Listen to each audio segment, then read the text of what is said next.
feel nauseous, believe me. Never had a lot of shit come easy. Had to work hard, struggle just to be me.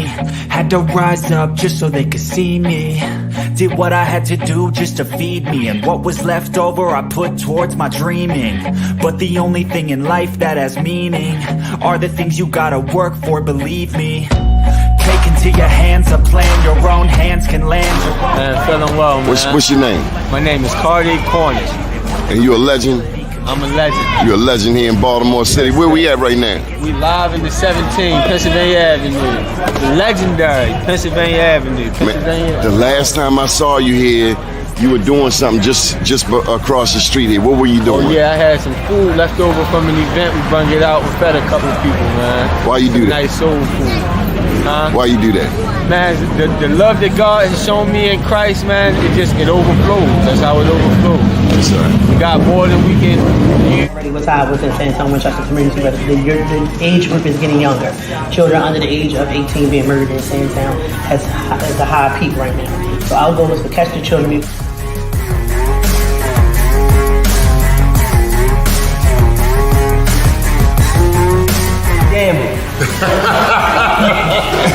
going hard, man. You going hard on that man today. So what do you think, Mr. Mayor? You got manufacturing right here, helping our young people despite all of the challenges in the city of Baltimore, right here on North Avenue. Nah, it's really about the growth. Just knowing where, being there when they were down in Fort Covington and seeing how far it's grown. Like you said earlier, like getting the Sorbet, you know, where we got the Sorbet at the beginning, but now being able to, when I'm at Canada Yards, get it, or anytime I'm down at Harbor Place to get it, and folks to not even know, but they gonna know now that like this is coming from young people in West Baltimore, right there in West Baltimore on North Avenue, where they think nothing great comes from, but they can see it with the young people. If you work for it, it's only worth it if you work for it.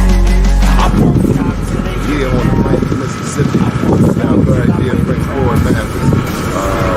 Beautiful town, just leaving Algiers, which is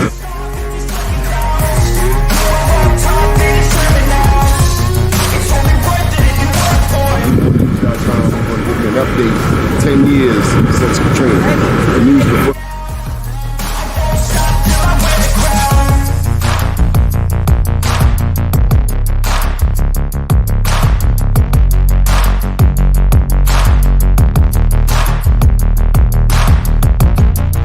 All right, y'all, this is what I came to New York for. Besides the Black Wall Street Awards, we're going in here and get some of this real good jerk chicken. Johnny Glover, out.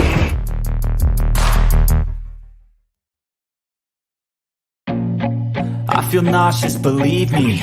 Never had a lot of shit come easy. Had to. First name's Doni, last name's Glover, in it to win it for the long haul, baby. We have our guest with us today, Mr. Richard Deshay Elliott. Good morning. Good morning, Donnie. Good morning, Byron. And Mr. Byron Deese. Good morning, Byron. Good morning. Good morning, brothers. Richard, take it off mute. It's a little confusing. You see it on mute. Okay. You got a little delayed out. How we doing today? Doing good. All right. Richard, a little bit about yourself before we get started. Mm-hmm. So, hi, I'm Richard Elliott. I'm a writer with the Washington Informer and Baynet. I focus on stories relating to Prince George's County primarily, but the state of Maryland as a whole. I also occasionally write about sports and business. I've known Mr. Glover for several years, and I have to strongly commend him for all he's done to archive Black history, not just in the state of Maryland, not just in the city of Baltimore, but across the country. And I encourage everybody to buy and read his book. That's good stuff. Byron, tell us a little bit about yourself. Well, good morning, everybody. Byron Deese, wealth manager with Glass Jacobson Wealth Advisors, founder of the Dream Makers Network, and work so much with providing Black wealth for business owners throughout the country, particularly in the Maryland market. And I think it's just awesome to be able to connect with folks like Doni and this particular show and this network to address the issues associated with Black folks. Black Marylanders, Black across the board. Yeah, and so it's always exciting to connect the dots here. Richard, adjust your camera a little bit. You're like at the bottom of the camera. You got a full screen, yeah. Hold on. It's on a charger so it doesn't die. Oh, okay. How's Yeah, this? I'll just where hold are you? it. In your closet? In the closet. No, Donnie, my room is just full of some of the best clothes you've ever seen. I have them all organized on racks. Well, let's talk about clothes. Where are the best clothes and best shopping in Prince George's County? So, in my honest opinion, if you're trying to do the mall walkthrough experience, my favorite mall to visit in Prince George's now is probably Greenbelt Mall. Why do I like Greenbelt Mall? When we were younger, we made fun of it. Number one, the whole mall smells like pretzels. Number two, there's still a movie theater there. And movie theaters are becoming a unfortunate relic of the past. And when Byron, I'm sure you know this, when movie theaters close down, there's not much you can convert them into basically, except for housing and warehouses. Like they're so big and they're so specialized that the corpse of theaters are now being bought up by national real estate. Final reason I like Greenbelt Mall, they have very, very good pizza. Do I buy clothes there? No, I buy my clothes on eBay, Donnie. It's cheaper. You get better selection. Okay. All right. Now that we got that out the way. So I wanted to start with you, Richard. You have to give you have an update to give us regarding Prince George's County politics. Yes. And just so you know, the audio isn't that great. It's like you're on 50%. All right. Is this better? Byron, is that better? Yeah. Okay, I was covering up the speakers. That might have been the issue. All right, so in Prince George's County, in the at-large race, the primary will be held on August the 6th. County Council Chair, former delegate Jolene Ivey officially declared her candidacy on about the June the 17th or so. In very, very late June, excuse me. So she was the first candidate to declare that she is running in the race. I did an exclusive interview with her that I can bring up on my second phone once you start talking to Mr. Deese. Walla Bligay, County Councilwoman Walla Bligay, announced her interest in the race via email yesterday morning at about 9 o'clock. Also, the clerk of court, Mahassan El Amin, is running. She made a website and is holding an event, or held an event this week to announce. And South County advocate Tamara Davis Brown, who's from the 9th Councilmanic District, she is also running. So there's at least 4 candidates who have very serious bases of support. So Jolene Ivey, isn't she already in office? Yes, she is. No, she's in office. She's currently on the county council serving in District 5, and she's the chair. She's been the chair for a couple of months.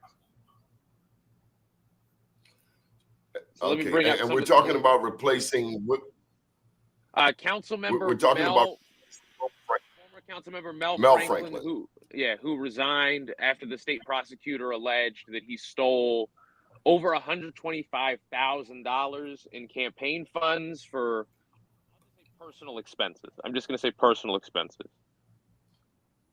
I'm trying to bring up the Jolene articles. Jolene Ivey. Okay, so look, Jolene is already on the council, but she wants Franklin's seat. Yes. I don't understand why. So with the term limits of the council, she would be term limited anyway. She is ineligible to run for re-elect in her district regardless. I believe that separate from this race, or separate from the seat becoming vacant, I presumed that she was going to run for the at-large in the upcoming election, where there would have been 2 seats. After this election is held, the other at-large seat held by Councilmember Calvin Hawkins is also going to be term limited, and therefore some person who probably is running in this special is going to run for that seat and probably win that seat. Okay, and then Walla Bligay ran before in the state race? Yes, 1 second. I have to switch headphones over.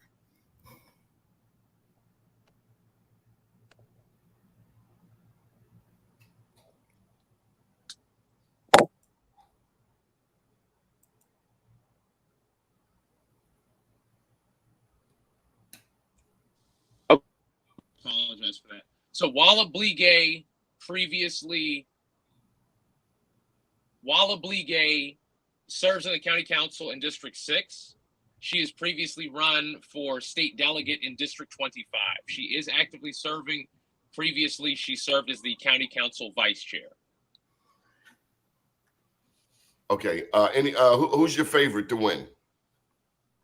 No comment. Who has the best shot at winning? Would you say Jolene Ivy is the most popular name? I think that the best shot of winning is most likely Jolene Ivy for the following reasons. Number one, countywide name recognition. Number two, her husband serves in Congress covering somewhere about more than half of the county. We can just say more than half of the county. This race is also, it's only a month, and it's hard to define yourself for mayor in a small town of 500 in a month. Defining yourself to the whole county in 30 days is prohibitively expensive, and it's very difficult to establish your name, let alone like your brand. Sorry, somebody's calling me, so I'm going to go mute for a second. I'm going to tell them I'm on the radio. Okay.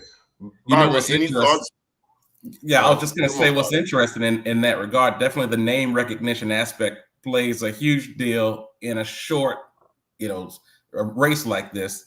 So and you think about the fact that the Ivies from congressional to state, the sons on the state level, and now on the local level with the mom or wife, if you will, it's going to be very difficult for anyone who doesn't already have some level of name recognition or some type of base, if you will, political base, to be able to overcome name recognition in that particular market.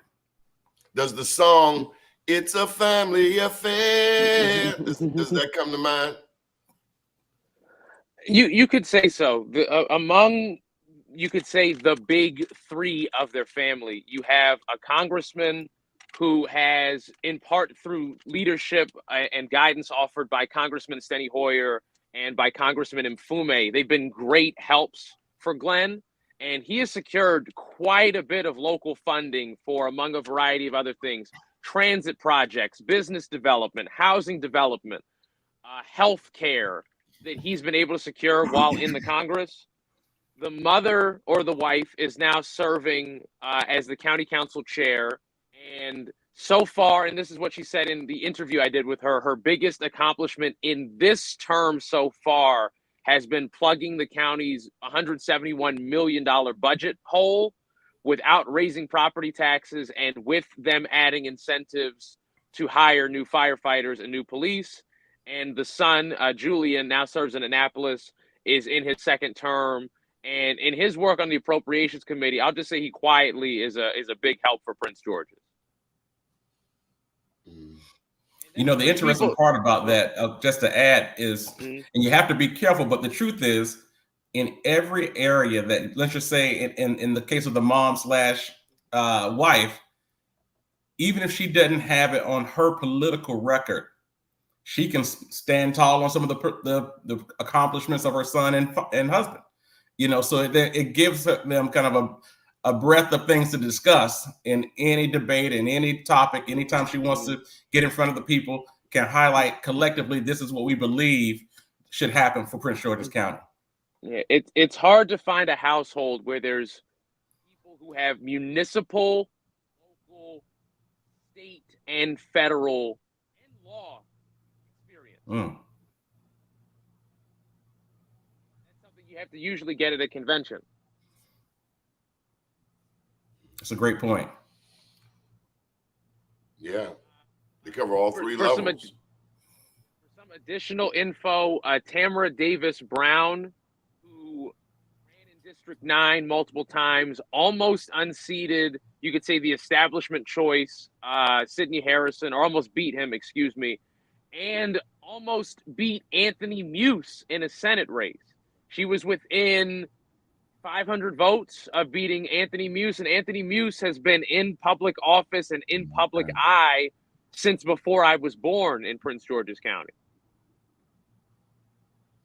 So does it speak, Richard, to the onboarding of a whole new generation of elected officials, not just there in Prince George's County, but across the country?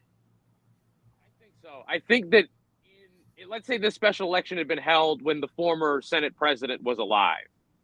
I think that more or less he would just pick who the person is going to be. There'd be very little debate, very little public inquiry. There'd be very few people running who have the amount of support they have fractured. Like right now, from my current understanding, none of the senators are supporting any candidate in this race, to my current understanding. Jolene Ivey has the support primarily of municipal officials and a few state officials. But I'd say under previous, political circumstances, the senators were the ones setting the table. And now the senators might be coalescing behind candidates they don't necessarily like, staying out of the race, possibly even considering runs themselves. So just off of the strength of Senate President Miller no longer runs the show single-handedly, in Prince George's, you have a lot more people who can run on their own merits, who can build their own coalitions, who can raise their own money, and who can endorse or not endorse as they deem appropriate. To my understanding, a lot of people didn't care for Mike Miller. I have both my... And of course, the screen would freeze up. I have my opinion of him when he was alive versus things that I wish he could have done if he had lived a little bit longer. Mike Miller pretty much ran Prince George's politics single-handedly by helping to steer campaign money. He was a bully. He's not here to defend himself, but Richard, he was a bully. He was a bully. He pretty much ran the county, and you could even argue the state, effectively through his desires, intents, and wishes. And you could say that held the state back in a myriad of ways, particularly around diversifying the leadership around the state's executives. Uh-huh. It took Wes Moore becoming governor. Plus, he called Baltimore. Baltimore Plus, he called Baltimore a shithouse. He called Baltimore a shithole in 1983. We'll never forget. Yeah. Thing I will say in he wasn't sort of my retrospect, favorite. He was a bully. Joan Carter Conway used to step to him, though. I can tell you that State Senator Joan Carter Conway had a lot of testicular fortitude and stuck it to him. I heard that he would give her and that's flowers what we need in Annapolis. when we need she fighters. Felt assaulted. Huh? When she felt insulted in Annapolis, Miller would give her flowers to show that he was trying to put an effort forward. Well, thank you very much. But power concedes nothing without demand. It never did, and it never will. Byron, I wanted to ask you. Rich, come on, Byron. Yeah, I wanted to highlight one thing. When I moved to Baltimore in 2004, coming from the South, so coming from Florida and spending time in Alabama. One thing I learned about politics in Maryland, and particularly Democrats, was you had to, because the state is majority Democrat, if you will, you had to really understand. Say it again. 2-1. 2-1. So you had to really understand the role race played inside the Democratic Party. And one of the first things I saw was when Senator Miller, or former State Senator Miller, came out and what he said about Baltimore. And that was the eye-opening piece to say we have to understand that Black politics, Black Democrats have to be in a position to speak confidently and clearly about the Black agenda within the Democratic Party, and not just snuzzle up and cozy up with folks who blatantly are racist and have racist policies directed toward Baltimore City. And I just gotten here and saw that. And so it's important that we understand that. And I'll say this one more thing, actually.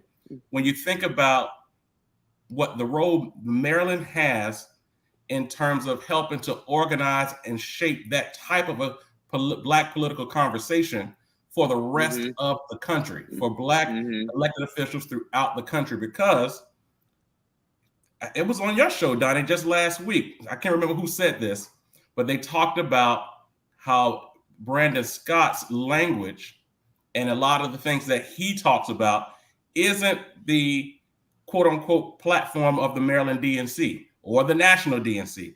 And when he talks in any black elected official that's in the Democratic Party who talks about issues related to black folks, right?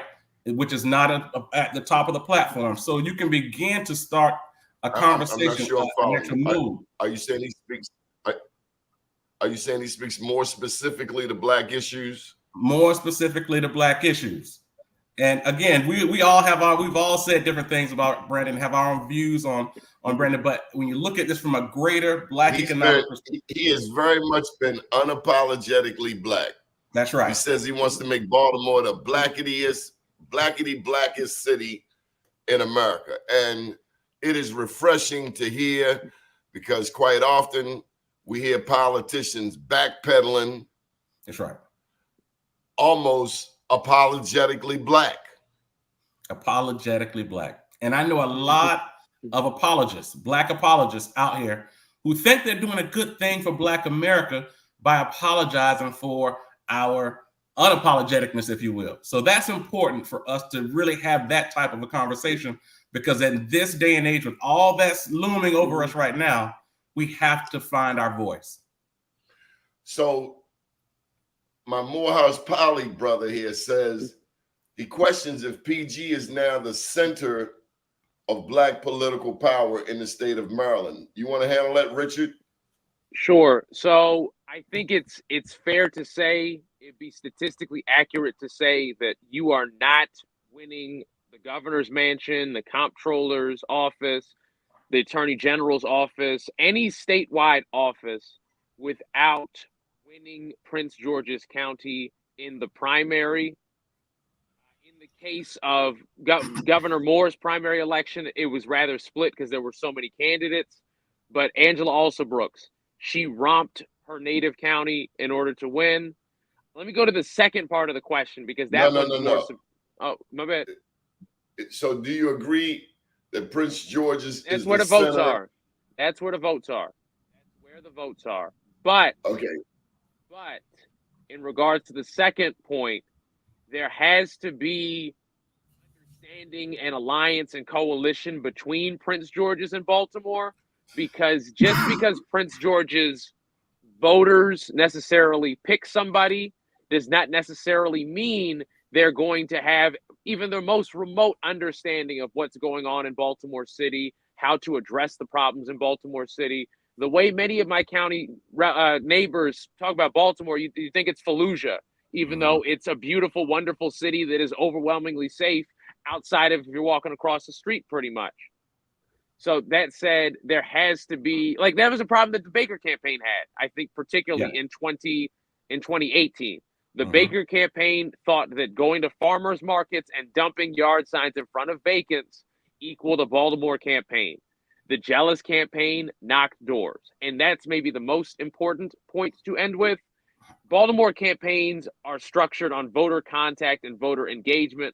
Prince George's is structured on mail.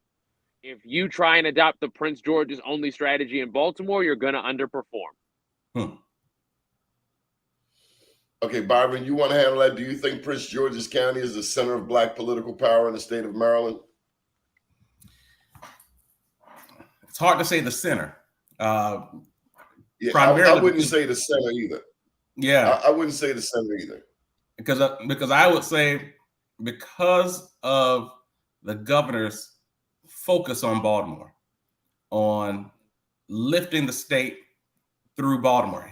He almost on a daily basis highlights that Maryland is only good as its largest city.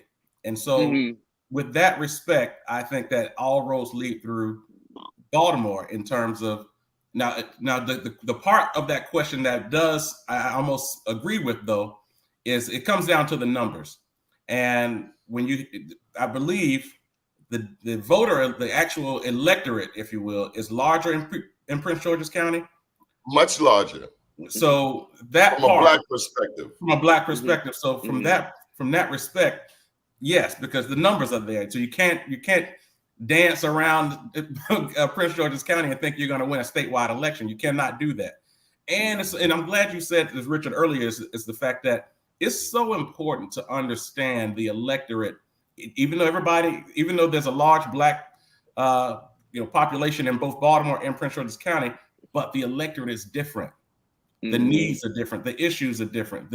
What folks are crying for is different. And so you have to be unique. You have to understand exactly what each demographic is looking for, and can't just say, "Oh, this is the Black folks. So here's what I know what you want," just like Trump's approach, if you will. But that's another story.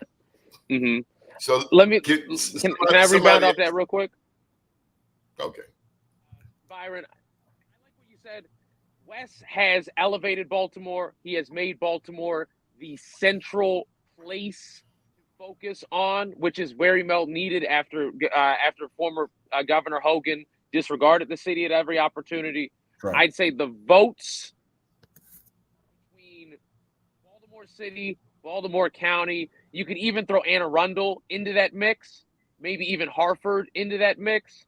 I think that comparing sort of the Black Baltimore metropolitan region from basically Annapolis to Route 40 in Hartford, it's probably a similar number of voters as there are in Prince George's. Take that entire somebody ask area. me my thoughts on that. Go for it. When you look at the history of Prince George's County politics, it was Baltimore state elected officials who helped nurture some of your first elected officials in Baltimore, in Prince George's County. Now, Tommy Broadwater wasn't the first state. He was the first Black state senator, right, Richard? Yeah. But there was another person who was like the first delegate. Arthur King. One more time, I can't hear you. Delegate Arthur King. Arthur King. So Baltimore has been historically, sort of a mentor to Prince George's County, simply because Baltimore at the time was more of an urban center. When you look at, I see them as two wheels on an axis, Baltimore, Prince George's, particularly when you look at the election of Robert Ehrlich and Michael Steele. That was Baltimore, Prince George's County on the same page. Yeah. And that was 2002. And then in 2014, when you saw the Hogan-Rutherford, the second Republican gubernatorial ticket in since 02 to 06. Mm-hmm. And again, Baltimore and Prince George's were both on the same page.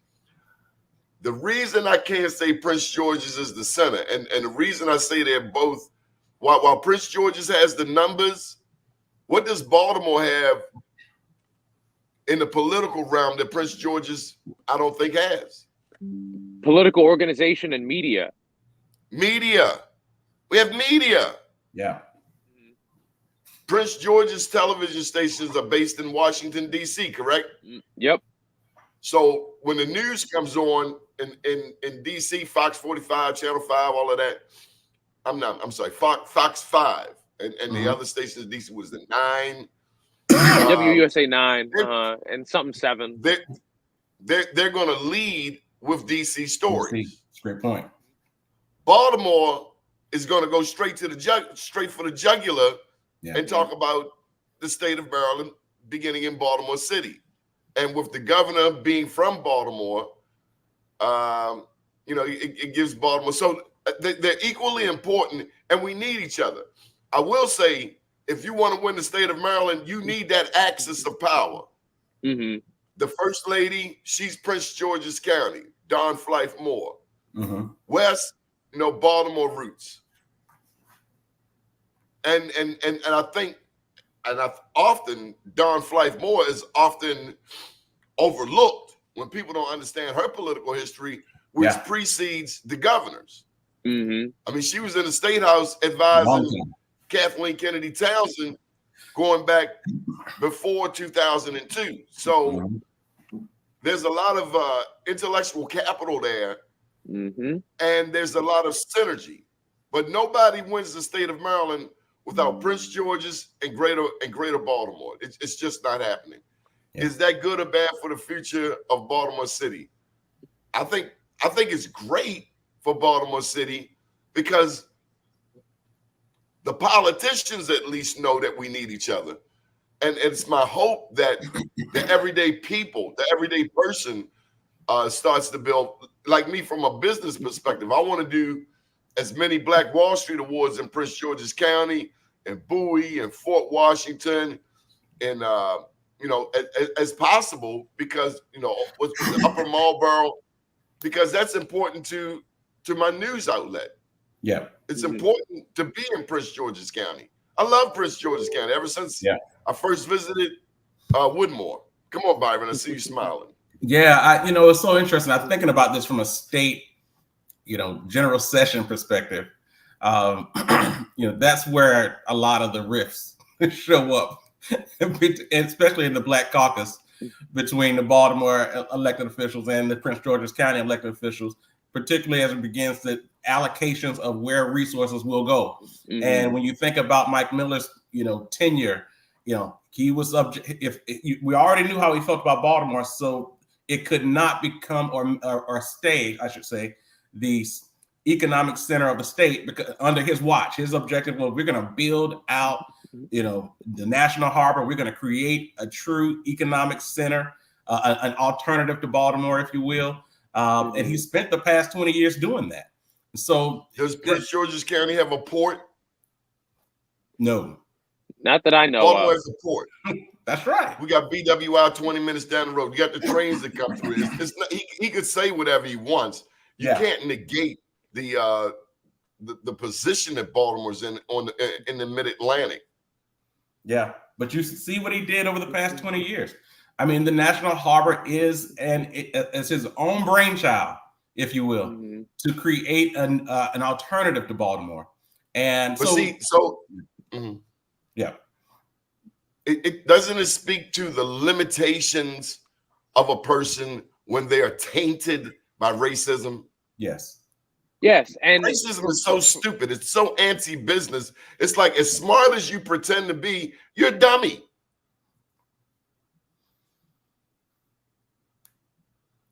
I agree. It hurts everybody. I see your brain. Yeah. My comment, I suppose, the National Harbor is. I agree. I think that the county executives, I would give the credit for designing and executing it. Miller helped fund it. That was Miller's thing the entire time he was there. If Miller was still the state Senate president, Pimlico would probably not be getting money or as much money for its renovation process. If Miller had died earlier in his tenure, the hospital that was recently built in Prince George's County, University of Maryland Medical Center, I think, or blanking on the name, but that facility probably would have received less state funding. That was his game, was making sure that the resources went or didn't go as he decided them. And it has, on top of other state and federal policies, deliberately underfunded, underdeveloped Baltimore, left parts of Baltimore that could have, decades ago been turned into schools or recreational facilities.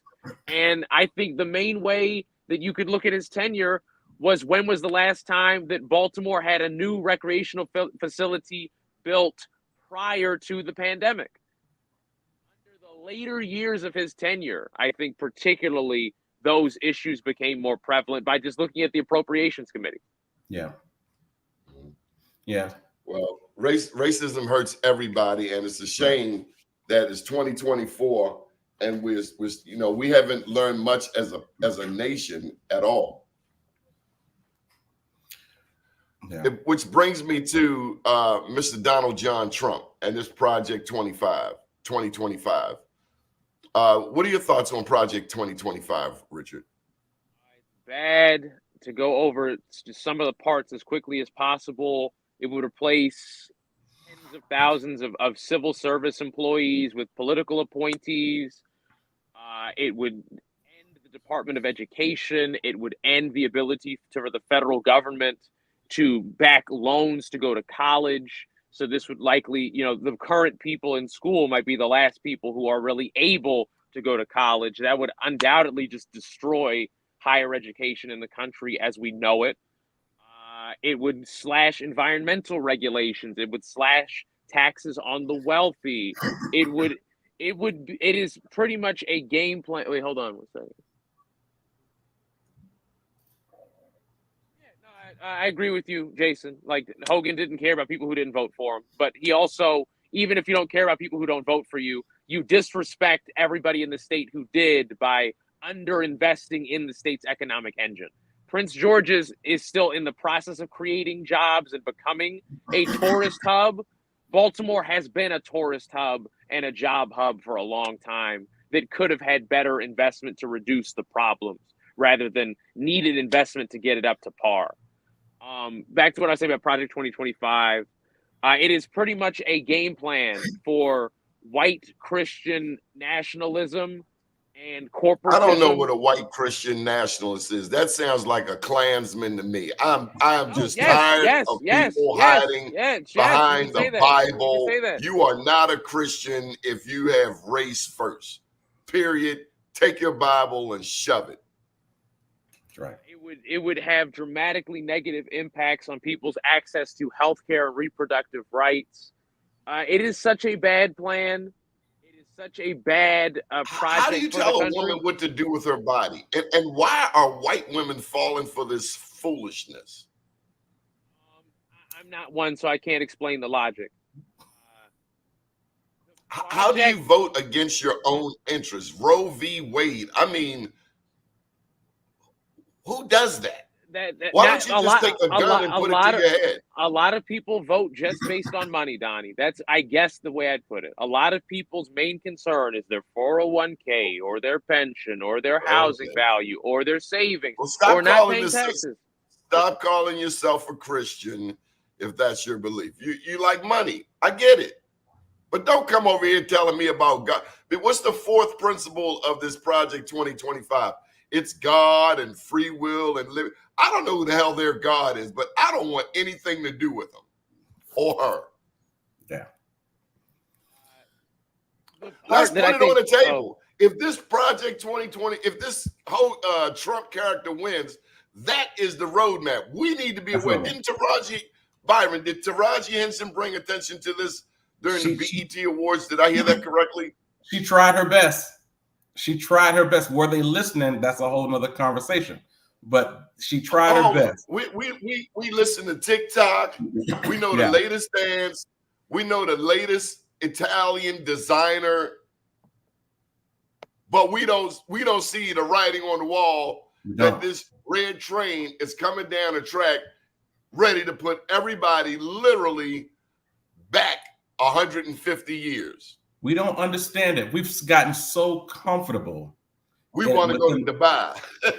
I mean, it's really, unfortunately, and I hate to say this, but it's too late. Oh, hey.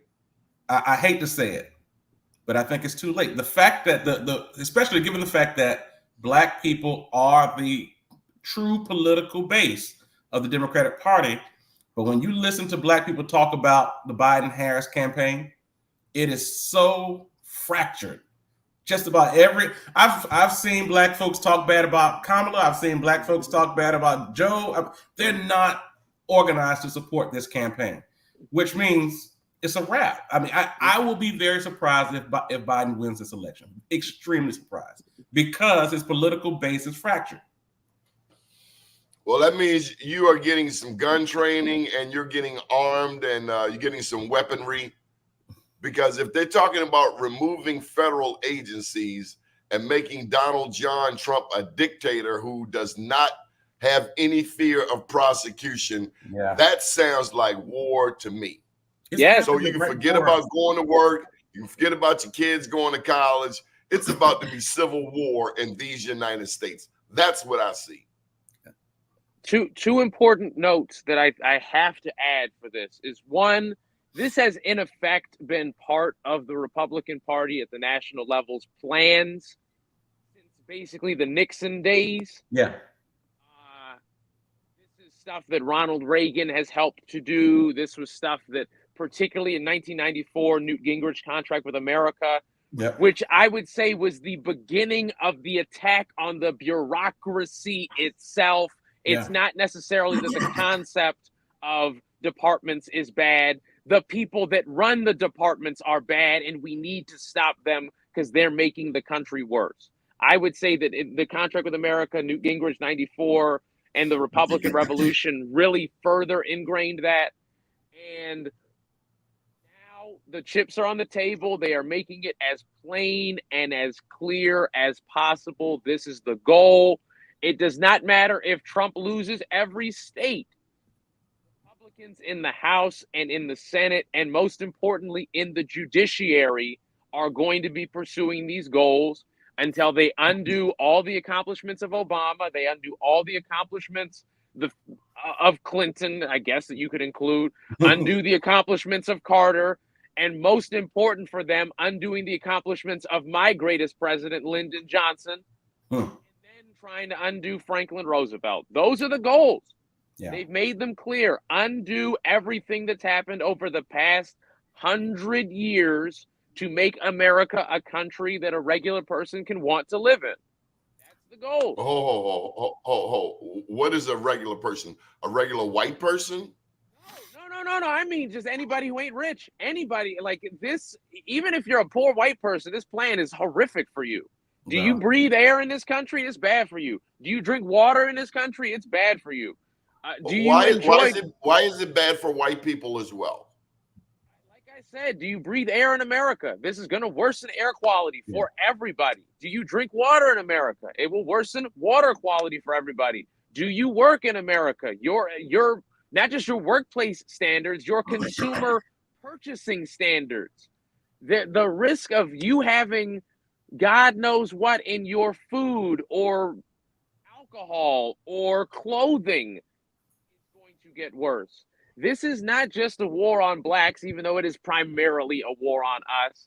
This is a death knell for the poor in this country. Yeah, when we think about the new Republican Party, the Trump Party, the Republican Party that we knew, the neocons, the Reagan, Republicans, that's over. This is the Trump Party, and that and the base of that party is white working class Americans. And the white working class American, all the things that you've outlined that are really good for their health, for their way of life, the whole nine, the economics, that's a secondary factor. The primary factor, because for the white, as we've seen over the past 8 years now, since Donald Trump has been a part of the political scene, is psychology. Can you speak to my ideology, if you will? Can you speak to what's possible for me? It goes back to, Doni, you talk about this a lot. When the fact that you had indentured servants and you had slaves, and both don't have a positive outlook on their economic situation. But if you can say that, well, at least you're better than that slave, at least you're better than the slave from a psychological perspective, that's where we are. It's so many. That's like the white lady who was eating off of the ground out of my alley had the audacity to call me an effing N-word. Now, I'm looking at you eat off of the ground, but white privilege has tainted your brain so much that you don't see that you're living like an animal eating off of the ground. But in her whole world, I'm still an effing N-word, which makes me think of Delegate Marianne Lasanti up in Harford County, who said that Prince George's County is the N-word district. Let me add the audacity of racism. I mean, it's beyond me. When we don't know our history, when people don't know their history, they believe whatever's been told to them on television, like Tarzan actually swinging through the jungles of Africa with his shirt off, with a chimpanzee. People actually believe that.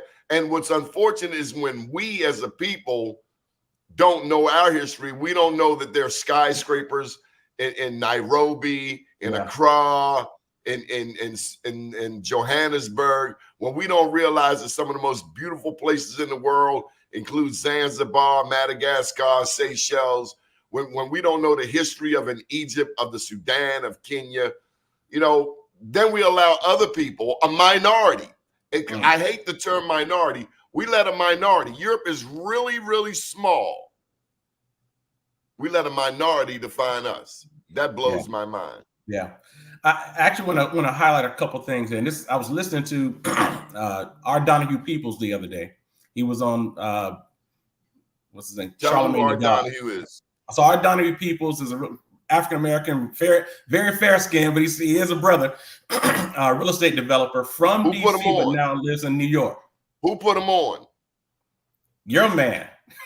Marion Barry. Marion Barry put him on. Put him on early. He was he was an appraiser for DC. As a young man, as a teenager. It's a great American story, definitely a great Black American story. But he said something I thought was very important the other day. And he talked about DEI and the term minority, if you will, also. And he highlighted two things that I think is important for us to, when we're having these conversations about Black issues and Black procurement and all of this, is that Black people and Native Americans are the only demographics in this country where America owes a debt. Everybody else, all the other minority groups, they came here for the shiny city on the hill. They came here, so they owe America. But when you look at procurement policies through minority, the DEI programs, all of the procurement, the MBE programs, they've bunched so many different classifications and ethnic groups in these, where it's just minimizing the intended purpose of these programs. These programs are for Black people. It was a design, it was civil rights leaders created these procurement policies. But now any and everybody. But these white guys are whining. These white guys who want to stop Fearless Fund from funding Black women businesses. My God, young man, how much privilege do you need? Is it greed? Is it stupidity? Is it jealousy? Or is it fear? Are you fearful? And it takes me back to Tulsa, Oklahoma, 36 square blocks of Black empowerment in the most racist of times. Oh, bless your heart. Prior to the Great Depression. Prior to the Great Depression, the Black community, when left alone, prospered. And we don't know enough about that story, not just in Tulsa, but in Richmond, in Durham, in Weeksville, in New York, in Seneca Village in New York. And East Texas had 500. Byron, how many of us know East Texas had 500 Black towns? And every time we attempted to catch up, you got lynchings, you got massacres, you got Emmett Till, you got, the assassination of Dr. King, the assassination of Malcolm X. And so we've tried the kumbaya approach. The only thing that seems to get their attention is your Eldridge Cleavers, your Angela Davises, when they, pick up that 9, pick up that AK. That's the only thing a bully understands is when you bust them upside the damn head. And we tried to be kumbaya. Listen, Booker T. Washington, founder of Tuskegee University, said we can be as separate as the fingers of the hand in all things social, but we can be as powerful as the fist in mutual progress. All things social meant you can have 500 Black communities that are inherently thriving because it's the ecosystem is supporting each other.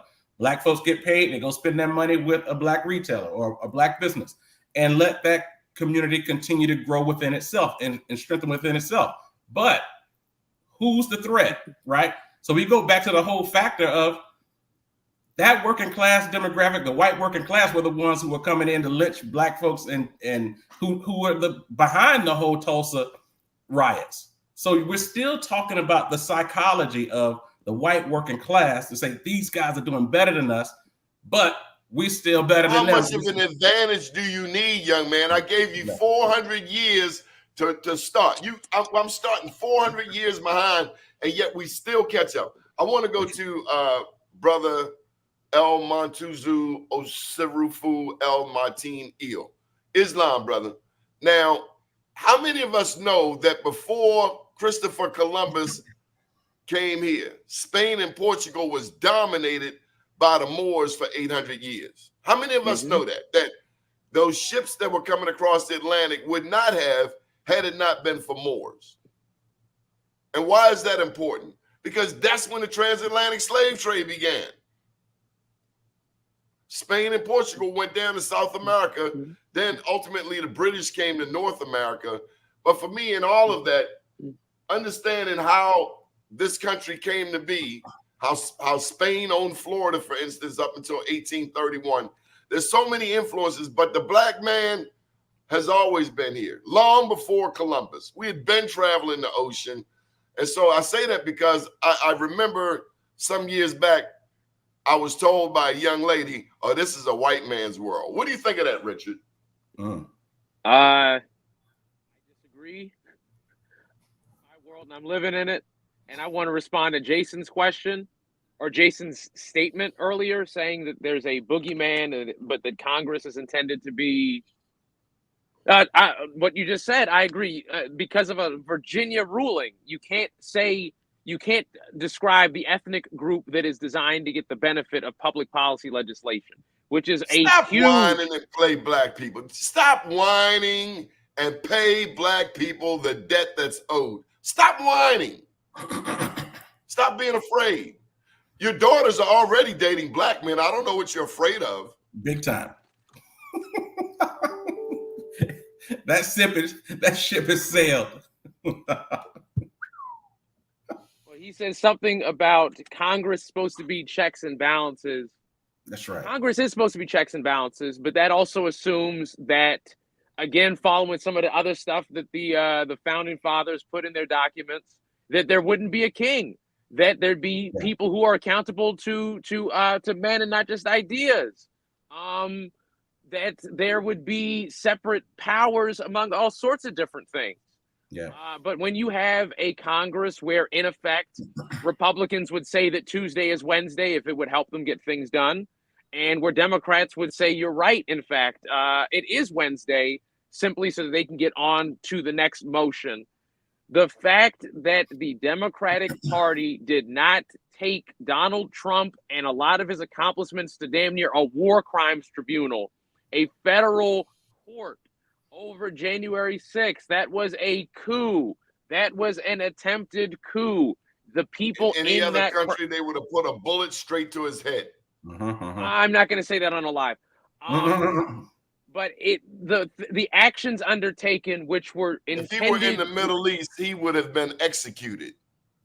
The actions he committed were at the very least treason. The actions of essentially every person that was in that mob tantamount to treason. The goals of that crowd were to kill Mike Pence, kill members of Congress, disrupt the official functions of government, and keep their choice as president by illegitimate means. That was the goal. It was not a party. It was not people playing in DC. It was an attempt to kill federal officials and install their president and keep him as president.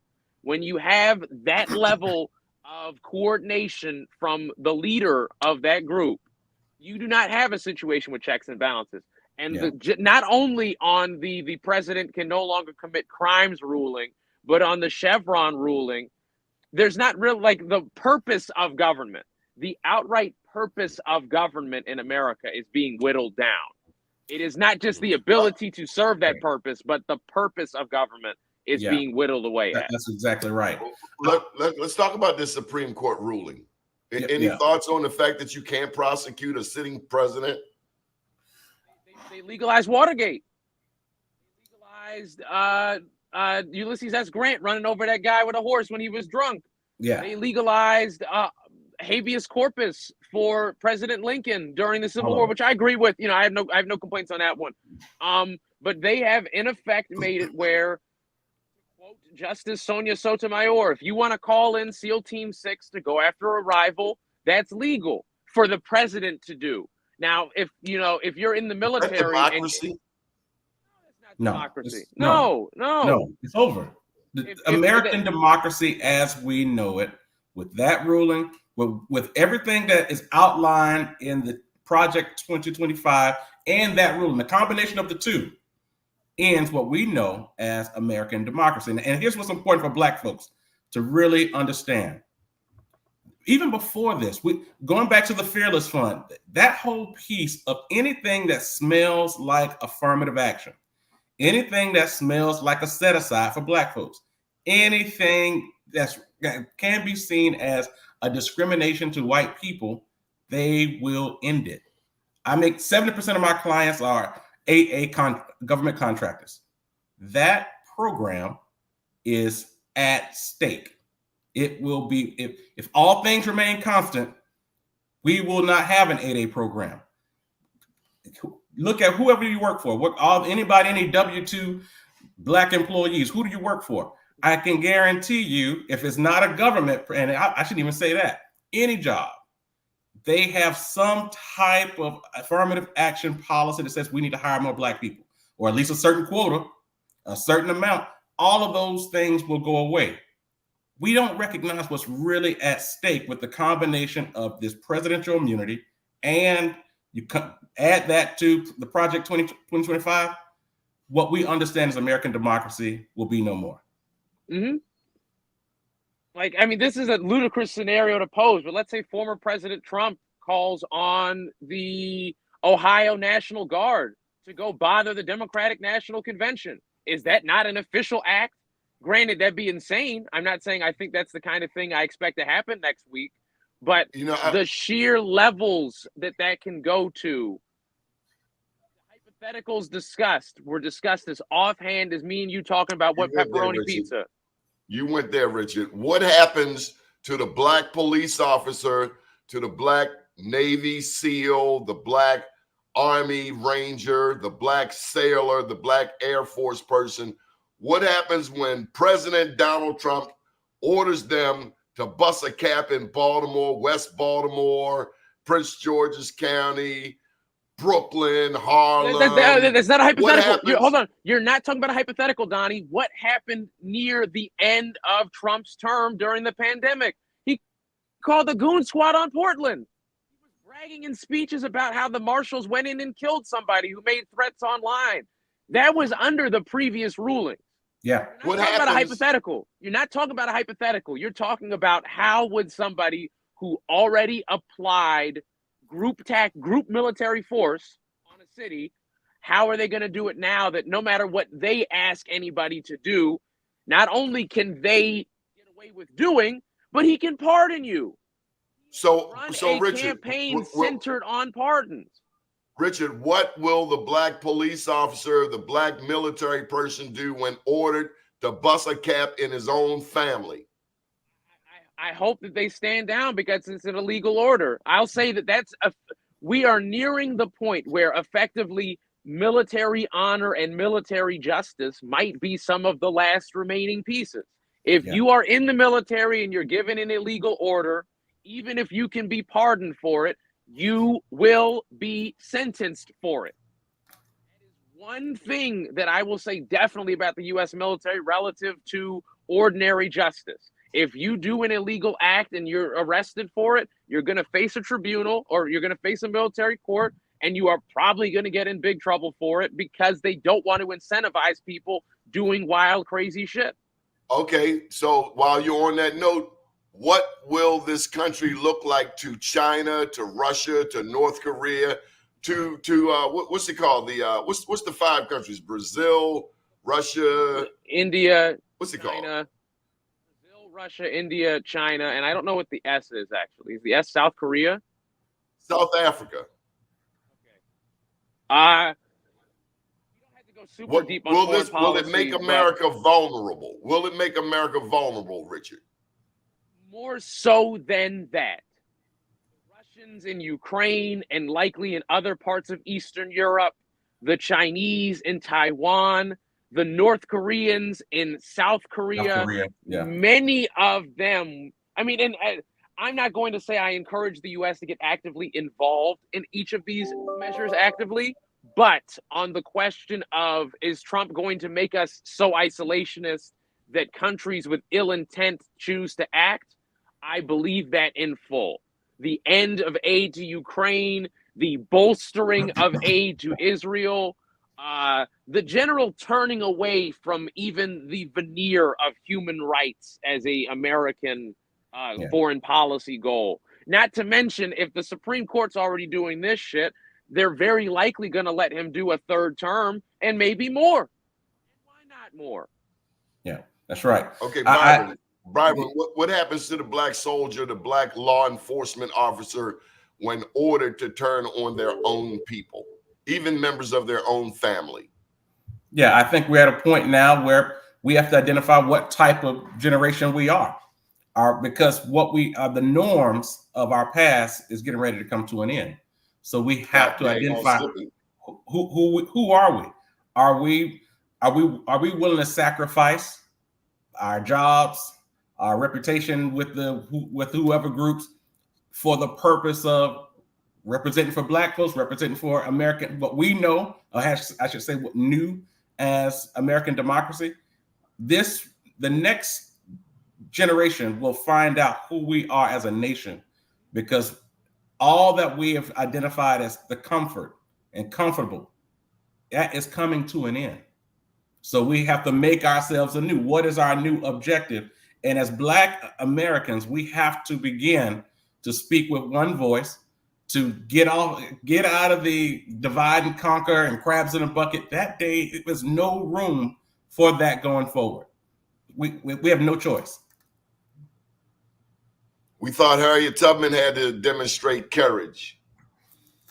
And what I hear you saying, Byron, is that our turn will come. Everybody gets a turn. That's what they say. It's our turn. That's what they say in East and West Baltimore. Everybody get a turn. This is it. Any final thoughts, gentlemen? I'm pulling for Joe. I kind of hope they don't remove my boy from the nomination without his consent, because I think that's a soft coup, and I don't want to encourage those. There's at least some discussion of Kamala Harris replacing him, and if she replaces him, I'll be as gung-ho for her as I am for him. I'm cool with more or less whatever national figure they put onto the ticket. And I do agree with the Center for Nonprofit that just commented. We've been in civil war in America, you could argue, at the very least since the Tea Party time. Now it is that the tactics are becoming more visible. Our opponents are more proud to state their hate and their goals. And they have a leader that is shameless, crooked, corrupt, as awful as it gets. And a lot of people do not fully grasp the difference between the two individuals who appear like they're going to be on the ballot. That's exactly right. And I'll just say I'm proudly voting for Biden, primarily because if he does pass away within the next 4 years, Kamala would be the president. Would I rather Kamala over Trump as my president? 1,000 times yes. A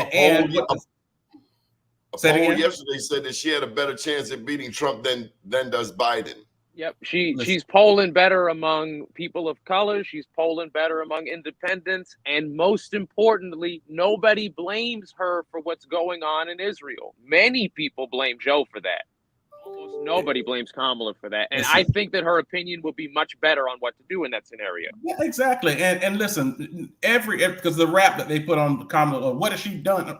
There's no vice president who's ever been outside of the gate. Every vice president has to be quiet and go do ceremonial stuff, right? So even Lyndon Johnson. So that rap is crazy. She would be 1,000 times better than Trump. And listen, as the main point here is that Black people got to get to a point where we support Black people. We have to understand the value of our vote. We hold so much power in the vote. Now, granted, if we don't listen, all the stuff we outlined with this immunity piece and Project 25, that will be a direct attack at minimizing the potential of expanding the Black vote. So you can, all kinds of issues will come up where you can't vote and all that. So we got to know that's coming. But we have to get to the point where we begin to recognize that our vote is powerful. And if we vote as a collective, single our agenda, we can really make a difference here. but we got to do that. So. I got to ask you for extra question. If Wes Moore is recruited, I'm hearing his name more and more, Wes Moore being recruited to run either now or in 4 years, do we as a Black community in Maryland have our next governor in mind? Or is the groundwork already laid for a Brooke Learman? And I say this because for the first time in our history in the state of Maryland, we have a Black governor, a Black attorney general, a Black treasurer. Unprecedented. What happens to that momentum? I don't know what Brooke Learman means to the Black community. I imagine some type of deal was cut for Wes Moore to win. Maybe she was a part of that deal. I know her dad has a lot of influence, but I'm talking about what happens to the momentum that has been established for Black people in a 30% Black state of Maryland. I'd love to get your thoughts. Byron, you want to go first? Because my answer might be lengthy. Yeah, because I got to jump off after this. That's a real thing. And I will say, because I'm focused on, I want West to be the best governor as possible so he can have a one-way shot to the White House. So what you're saying, Donnie, is a real thing. Looking long term, that's a real thing, because who's next? It's the O'Malley syndrome. It's not mastering this station and already looking at the next. We need mastery over this situation. That's right. He'll move on. I'm happy for the country. What about us? Understood. I agree. I will say though, let's just watch over the next 4 years. I mean, a 2-term Baltimore mayor has power. That's influence. So don't be surprised if we begin to see the rise of a Brandon Scott to the next level. Don't be surprised. A Brandon Scott for governor. Don't be surprised. A 2-term Baltimore mayor, he has to run for governor, right? I mean, what else is he going to do after a 2-term Baltimore mayor elected? I mean, he has to. So I think a lot of times we look at Brandon and say, oh, this is a young boy, this, that, and the other. Listen, he has political clout. He has a record. He could stand his record on against anybody at this point, short of the current governor. So if I was his political supporter, and I would listen, get your mind right to prepare for the governorship. The question you asked is who would become the governor. No, will the Black agenda that we are finally seeing momentum on, will that continue? I think that that's actually going to increase, because a lot of the way for Wes to become governor was through the support of elected officials and by having lots of money. I think that in the upcoming race, there will be many more Black voters that are willing to vote for a Black candidate from the get-go, irrespective of the amount of money or the amount of support. I think that while Brooke Learman is a likely strong candidate for governor, I think that Aruna Miller might run for governor. I would not be surprised to see Anthony Brown run for governor. I think there's going to be just very contested battle for the Black electorate in Maryland. And pretty much we are going to decide all of the statewide offices for the foreseeable future. Do I know who it's going to be? Not necessarily, but I don't think that momentum is going to end. I think it's only ramping up. To what Irvin Reed said regarding Kamala Harris apologizing. I guess, she should explain. But, I mean, I also wanted Joe Biden to explain, and people didn't care, and they pulled for him. And now he's the president. And if he's the president, I'm cool with him. And if she's the president, I'm cool with her. I think we are past the point of people demanding the explanation for their past accomplishments, particularly when compared to the past accomplishments of not only the opposing candidate, but the opposing candidate's party. I would much rather them explain their accomplishments, their great achievements of the Biden-Harris administration on healthcare, on the environment, on employee safety, on employee earnings, on unions, on education, on judiciary, on so many more things. Joe Biden has been the most successful president since Lyndon B. fucking Johnson. People need to respect his record a lot more and talk more about his damn record. Richard Deshae Elliott, Byron Deese. Any final thoughts before we get out of here, sir? I'm about to eat a lamb gyro. Buy Donnie's book. Have a great day. Vote against Project 2025. The book will be out. We're working on it. We had to do some things, but within the next 30 days, and as soon as I get that date, we'll be booking book signings both in Prince George's County and in Baltimore. Journalpreneur Richard Deshae Elliott is my editor. I'm very proud and very grateful for that work that you have done, Richard, and I do it again. You're welcome. To many more, Donnie. Have a lovely day and don't melt in the heat.